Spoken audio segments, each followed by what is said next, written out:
వారికి అనుగ్రహించిన దాన్ని బట్టి దేవుని స్తుతిస్తున్నాను. బిడ్డల కోసం వారు చేసిన ప్రార్థన, వారు పడిన ప్రయాస,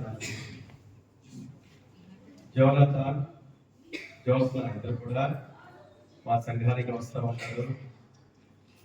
మరి బిడ్డల విషయంలో వారి ఇంటికి వచ్చి ప్రార్థన చేయడం జరిగింది. ఆ డెలివరీ ముందు కూడా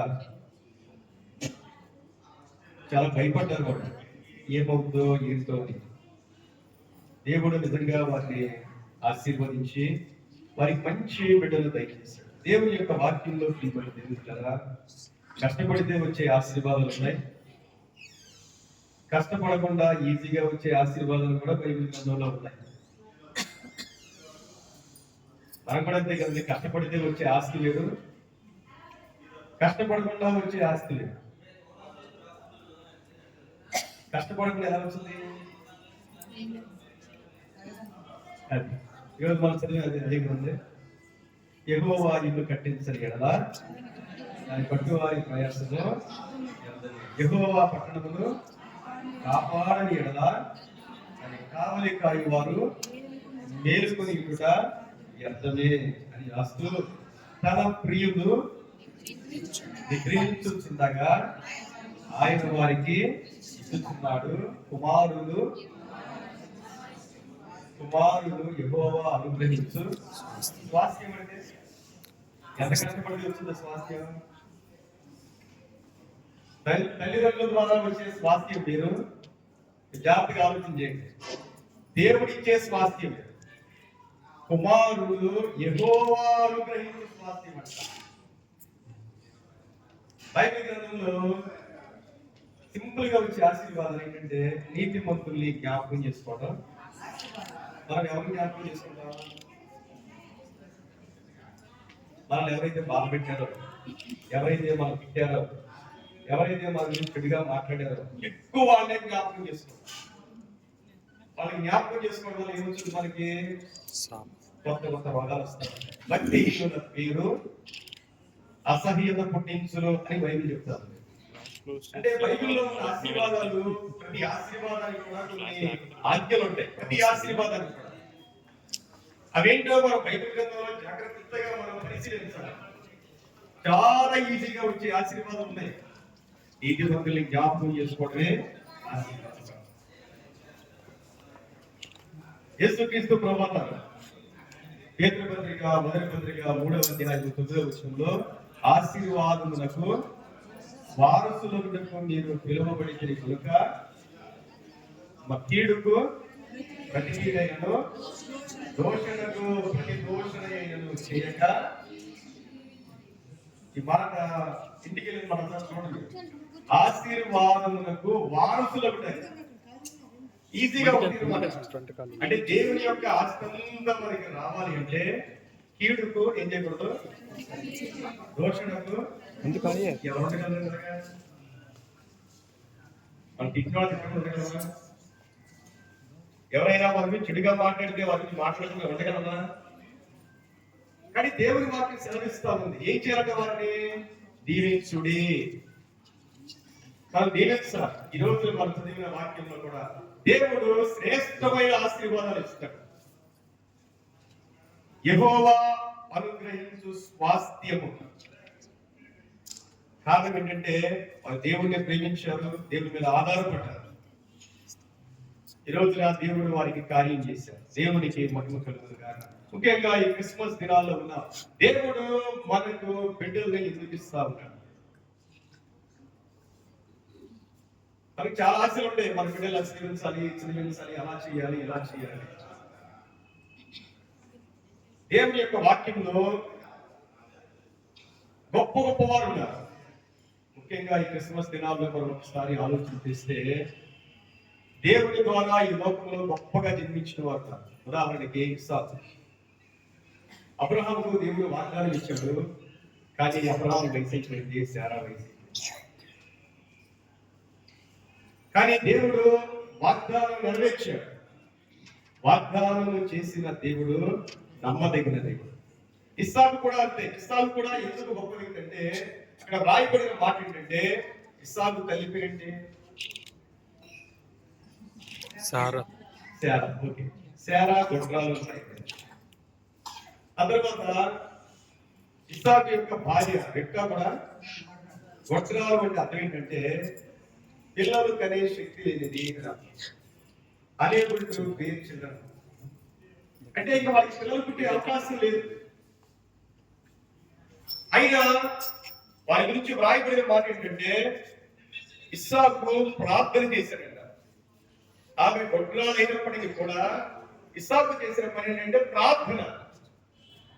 ప్రార్థన చేయుట ద్వారా దేవుడు రిబ్కా యొక్క గర్భాన్ని తెరిచాడు. తెరిచిన తర్వాత ఆమె యొక్క గర్భంలో 2 జనాంగం అంతట్టుగా ప్రార్థన చేసింది. ఏంటి దేవా నాకు ఈ బాధలని. చూడండి, ప్రార్థన వలన ఫలింపు లేని జీవితాల్లో కూడా ఫలాన్ని మనం చూస్తా ఉన్నాం. ఎంతమంది చూస్తాం మన బైబిల్ గ్రంథంలో? రాహిలు కూడా కొట్టాలి. చూడండి, దేవుడు ఎదుగుతున్న బిడ్డలు దేవుడు ప్రత్యేకించి వారిని ఎదుగుతున్నాడు, అయినా వారి జీవితంలో ఆశీర్వాదం లేదు.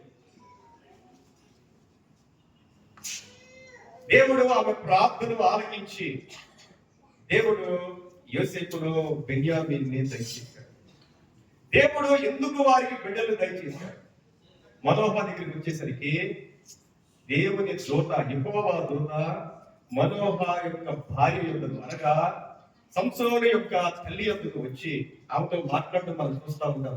న్యాయాధిపతుల గ్రంథం 13వ అధ్యాయంలో దేవుని దూత మాట్లాడిన మాట ఏంటంటే, అమ్మా నీకు గొడ్రాలవు, నీకు పిల్లలు లేరు, అయినా నువ్వు గర్భం ధరించబోతా ఉన్నావు. దేవుడు ఎంత చక్కగా చెప్పాడంటే, నీవు చాలా ప్రత్యేకంగా ఉన్నావు. గర్భము ధరించబోతూ ఉన్న నీవు ఏం తినాలి, ఏమి తాగాలి, నువ్వు ఎలా ఉండాలి, నీ బిడ్డలను నువ్వు ఎలా పెంచాలి. దేవుని బిడ్డలా నీకు మాట చెప్తాను, జ్ఞాపకం చేసుకోండి. మన ప్రపంచంలో ఎవరికైనా చెప్పచ్చు, ఎవరికి తప్ప? మన పిల్లలకి తప్ప మనం అందరికీ చెప్పచ్చు. మన మాటలు మన పిల్లలు తప్ప అందరూ వింటారు, అవునా కదండి? చాలా మంది చదువుతున్నారు. దేవునికి మహిమ కలుగుతారు. ఎందుకంటారు? పిల్లలు మన జీవితాన్ని చూస్తారు, పిల్లలు మన మాటలు కాదు వినేది, పిల్లలు మన నడవడికి చూస్తారు. మన ఇంట్లో మనం ఏం చేస్తున్నాం, ఏం మాట్లాడుతున్నాం, ఎలా ప్రవర్తిస్తున్నాం, ఇవి గమనిస్తూ ఉంటారు. మన పిల్లలు మారాలి అంటే ముందు ఎవరు మారాలి?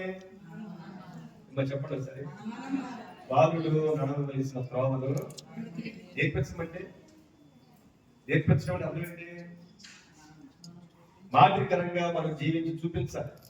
ఎలా ప్రార్థన చేయాలి, ఎలా వాక్యం చదవాలి, ఎలా మౌనంగా ఉండాలి, ఎలా దేవుడి మీద ఆధారపడాలి, ఎలా విశ్వాసంతో ఉండాలి, ఇతరులను ఎలా ప్రేమించాలి, ఇవన్నీ కూడా ఒక మాదిరికరంగా ఏ తల్లిదండ్రులు అయితే మాదిరికరంగా జీవిస్తారో వారి బిడ్డలు ఎప్పటికీ ఆశీర్వదించబడతారు. కాబట్టి దేవునితో చెబుతున్న మాట ఏంటంటే, మనోహ యొక్క భార్యకు ముందు మీరు ఎలా జీవించండి, మీరు ఎలా జీవించి పుట్టబోయే బిడ్డకు కూడా ఇవి నేర్పించండి. ఎందుకంటే నాజీరు చేయబడిన వాడు సంసోను పుట్టిన దగ్గర నుంచి కూడా దేవుని కొరకు ప్రత్యేకించబడిన వాడు. ఏ తల్లిదండ్రులైతే నా బిడ్డలు బాగుపడాలి అని కోరుకుంటారు, ఆ తల్లిదండ్రులు చేయాల్సిన పని ఏంటి? వారి నడవడికి మార్చుకోవడమే, వారి భక్తి జీవితాన్ని మార్చుకోవడమే, వారి విశ్వాస జీవితాన్ని మార్చుకోవడమే. మనం చెప్పడం వల్ల మన బిడ్డలు ఎప్పటికీ కూడా మారు. వారి కోసం ప్రార్థన చేయాలి. ప్రార్థనతో పాటు తల్లిదండ్రుల యొక్క నడవడికలు కనుక మార్చుకుంటే తప్పకుండా మన బిడ్డలు ఆశీర్వదించబడతారు, దీవించబడతారు. ఈ రోజున మరి దేవుడు మరి జోనాథన్ ఆయన పట్ల దేవునికి ఒక ఉద్దేశం ఉంది. వారికి కాదండి, మన బిడ్డల పట్ల కూడా దేవునికి ఒక ఉద్దేశం ఉంది. మనం గ్రహించాలి. మనం లైట్ గా తీసుకోకూడదు. మన బిడ్డల విషయాన్ని మనం లైట్ గా తీసుకోకూడదు. దేవుని ప్రణాళిక ఏంటి, దేవుని చిత్తం ఏంటి? ఈ లోకంలో పుట్టిన ప్రతి ఒక్క వ్యక్తి కూడా ప్రత్యేకమైన వారు. బిడ్డగానే 9 నెలలకి డెలివరీ అయిపోతే చాలా మంది పిల్లలు పుట్ట ఆలస్యం అనుకోండి, 2 సంవత్సరాలు, 3 సంవత్సరాలు, 4 సంవత్సరాలు, 5 సంవత్సరాలు లేట్ అయ్యేసరికి వాడికి తెలుస్తుందండి బిడ్డలు. దేవుడు మనం అంత ప్రయాసపడుతున్నానే మనకు బిడ్డలు ఇచ్చినప్పుడు మనం ఏం చేయాలి? దేవుడు చూడండి, మీరు ఎప్పుడైనా బైబిల్ గ్రంథంలో 40 సంవత్సరాలు ఇశ్రాయేలీయులు దాస్యత్వం చేశారు ఫిలిస్తీన్కి. న్యాయాధిపతుల గ్రంథం అంతా కూడా ఇశ్రాయేలు ప్రజలు చాలా కాలం దాస్యత్వంలో ఉన్నారు. అన్నిటికన్నా ఎక్కువ కాలం సంవత్సరాలు పుట్టడం కంటే ముందుగానే ఫిలిస్తీన్లు చాలా బలమైన వాడు. వారి నుంచి విడుదల పొందాలి అంటే ఒక బలమైన నాయకుడు కావాలి. అందువల్ల దేవుడు సంసోన్ని పుట్టక ముందే ఎన్నుకున్నాడు. బాప్తీసం నుంచి యోహాను గురించి కూడా చూస్తే జకరియా ఎలిజబెత్ గురించి రాయబడిన మాట ఏంటంటే వాళ్ళిద్దరు కూడా దేవుని వాక్య ప్రకారం జీవించారు, దేవుని యందు భయభక్తులు కలిగి ఉన్నారు, నీతిమంతులుగా ఉన్నారు. వారికి బిడ్డలు లేక వృద్ధులైపోయినప్పటికీ కూడా దేవుణ్ణి ఆరాధించడం మాత్రం మానలేదు. దేవుని బిడ్డలు గొప్పతనం అది. మన జీవితంలో ఆశీర్వాదం ఉన్నా ఆశీర్వాదం లేకపోయినా ఏం చేయాలి? దేవుని యొక్క మన యొక్క నమ్మకత్వాన్ని మనం చూపించాలి. ఏ రోజు ఒక్క మాట కూడా మన నోటితో కూడా మనం పలకూడదు. నా దేవుడు నాకు ఏం చేశాడు, చేస్తాడు. ఆలస్యం అవుతా ఉంది అంటే దేవుని కార్యం అద్భుతమైన కార్యం. పాత నిబంధనకు కొత్త నిబంధనకు మధ్య ఎంతకాలం ఉంది? 400 సంవత్సరాలు. అంతే కదండి, 400 సంవత్సరాలు దేవుని యొక్క వాక్కు లేదు. ప్రజలు చీకట్లో ఉన్నారు. గొప్ప ప్రవక్త రావాలి అంటే ఎంత ప్రార్థన చేయాలి?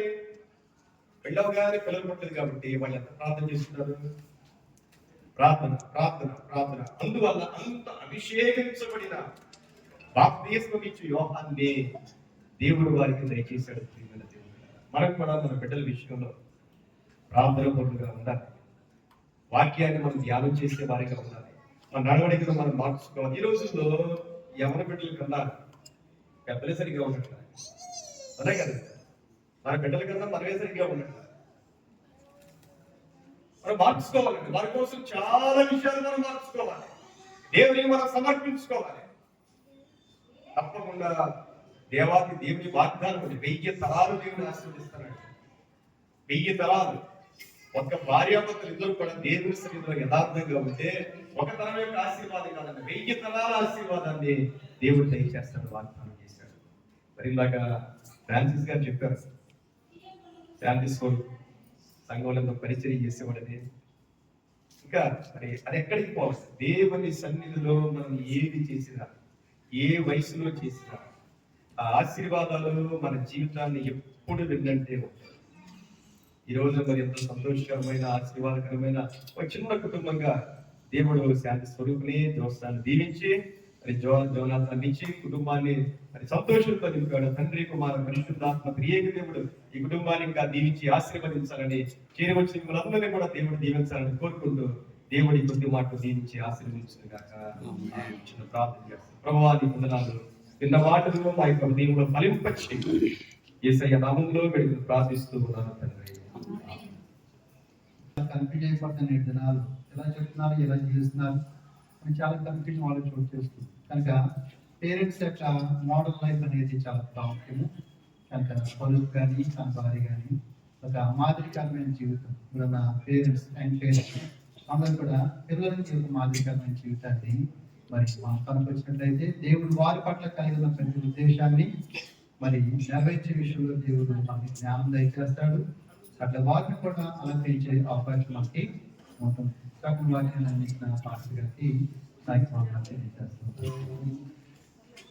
ఈ సాక్ష్యం నిన్న స్వరూపు ఫ్యామిలీ సాక్ష్యం తెలియజేస్తాం.